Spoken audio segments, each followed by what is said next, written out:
You are listening to ReachMD-XM 233, the channel for medical professionals. Ochi Chornya, Dark Eyes. It's an old Russian gypsy song. And today we're talking about Russian eyes, not dark ones, but diseased ones, and one physician's journey to help heal them. Welcome to the Clinicians Roundtable. I'm Dr. Michael Greenberg, your host, and with us today is Dr. Bruce Goldstick, an ophthalmologist in private practice in the Chicago area. Bruce not only has a successful practice here, but was part of a mission to bring his and other ophthalmological talents to Kiev, to the Kiev Vision Project. Welcome, Bruce. Thanks, Michael. Why Kiev? About a year ago, I had received a phone call from the Jewish Federation of Chicago asking whether I would be interested in helping set up an eye clinic in Kiev. The Chicago Federation has a relationship with its sister city, Kiev, in the Ukraine, and does a number of projects with its sister city. The Federation had wanted to create a health project that was going to have a large impact for the elderly population in Kiev. And there are currently at least 100,000 elderly Jewish people living in Kiev. And they thought that providing eye care would provide a good bang for the buck. Do these people not get care through the Russian healthcare system? They do get care through the Russian healthcare system, which is an interesting system. There is a definite have and have not two-party system where the 1% very wealthy people can get good private health care, whereas the vast majority of people get a different kind of health care. So maybe Michael Moore should have gone to Russia, too, to look at that system for his movie, right? He would get a better idea about what socialized medicine really is. But I won't editorialize for now.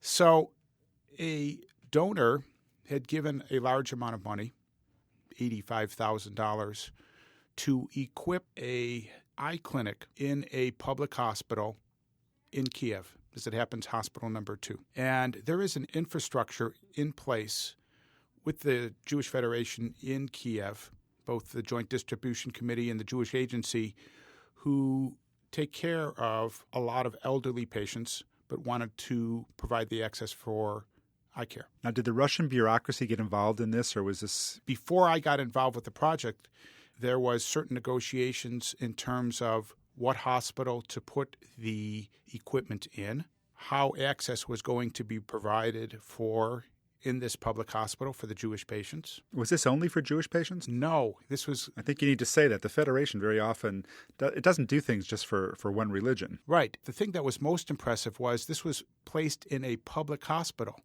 Their goal was to guarantee access for the elderly Jewish patients, not exclusively, but partially. So this was going to be used for the Kiev population as a whole, as well as the elderly Jewish patients.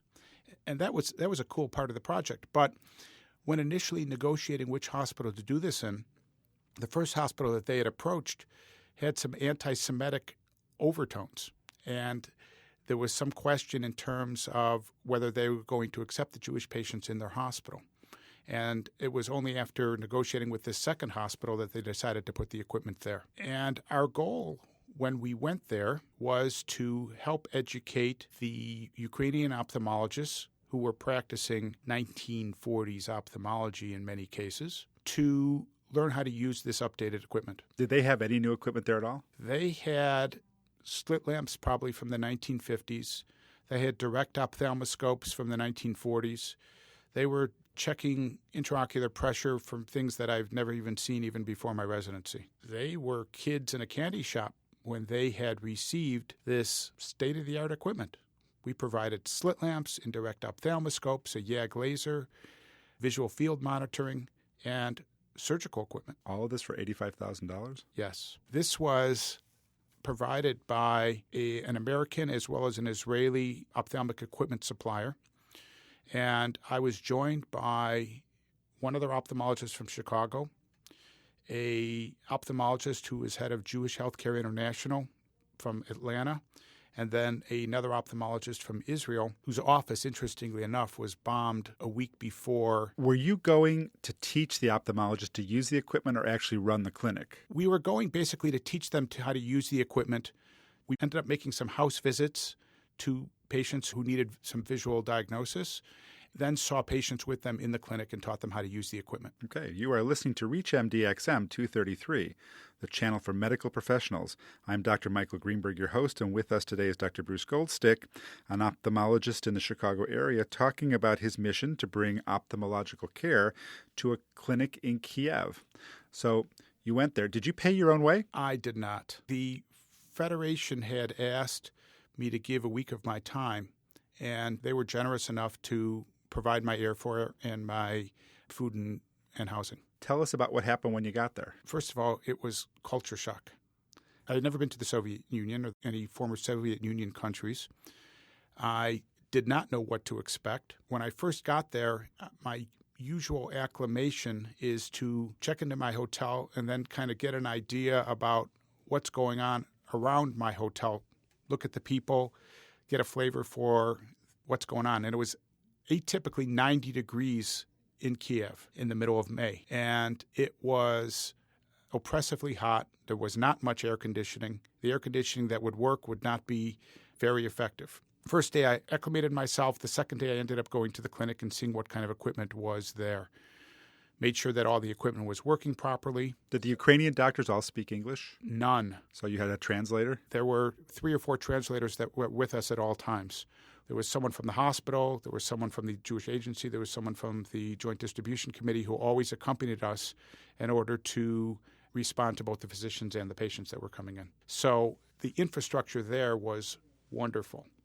The people there knew the system very well, had established the relationships with the doctors, and were very organized. Tell us about the challenges that you met, because this was a de novo project. This didn't exist. You weren't plugging into something that was already there. You were creating this. We were creating this. There's a whole number of different challenges. Number one, it's very difficult to teach a person how to use a piece of equipment like a slit lamp in a day or two. So we wanted to have as many patients as possible come to the clinic and teach them how to use that. Number two, we wanted to create some kind of continuity. Now, I want to backtrack for a second because there was a scene that reminded me of one of the challenges in this small examining room were 2 translators, 2 ophthalmologists, a patient, her mother, and 2 other people from the agency cramped into probably an 8-by-8 room.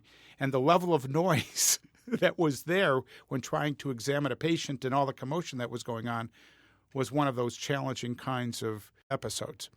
There is a whole variety of things that need to be done. For example, once we have taught them the initial use of that, we want to have them to continue to know how to use that. So we want to provide some kind of continuity of care. And we have arranged with an Israeli volunteer physician group to come and man the clinic for several visits.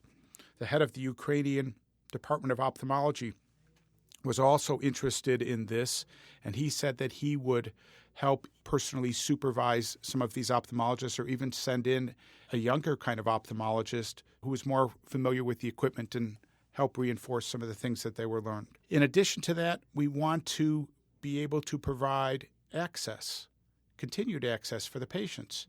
How do we provide screening to determine which patients are going to be good candidates for access for this care?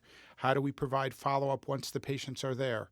What kind of surgical skills are going to be necessary to be taught to provide cataract surgery or glaucoma surgery or laser kinds of surgery for these patients? Well, wait, you have all this equipment you've sent there, and this is interfacing now still with this 1940, 1950 style technology in the rest of the hospital. How does that work? Michael, I think that's a very interesting question. How does it interface with other type of medicine that is being provided for at the hospital? I think one of the reasons why ophthalmology was chosen is because it can work in isolation from the other medical technologies or lack thereof that are provided for at a hospital. And just by providing the technology and the ability to diagnose, treat, and examine patients' eyes, you can have a dramatic impact just by providing the most modern equipment. So let me ask you a question. Are you going to go back? Yeah, I am going to go back. I got a really warm feeling about giving back, about being able to provide a service that will help the Ukrainian ophthalmologists help other people. It's kind of like the gift that keeps on giving. And some of my roots came from the Ukraine, and some of my family were from that particular region. And to see that I can give back to my roots meant a lot to me. I want to thank Dr. Bruce Goldstick, who's been with us today sharing the Kiev Vision Project with us. Hopefully it'll inspire more of us to eliminate national borders and make this one world of healthier people. I'm Dr. Michael Greenberg, and you have been listening to the Clinicians Roundtable on ReachMD-XM233, the channel for medical professionals. ReachMD-XM is here for you, doctors who care for patients. Tell us what you want and what you need. Send your email to xm@reachmd.com, and we thank you for listening.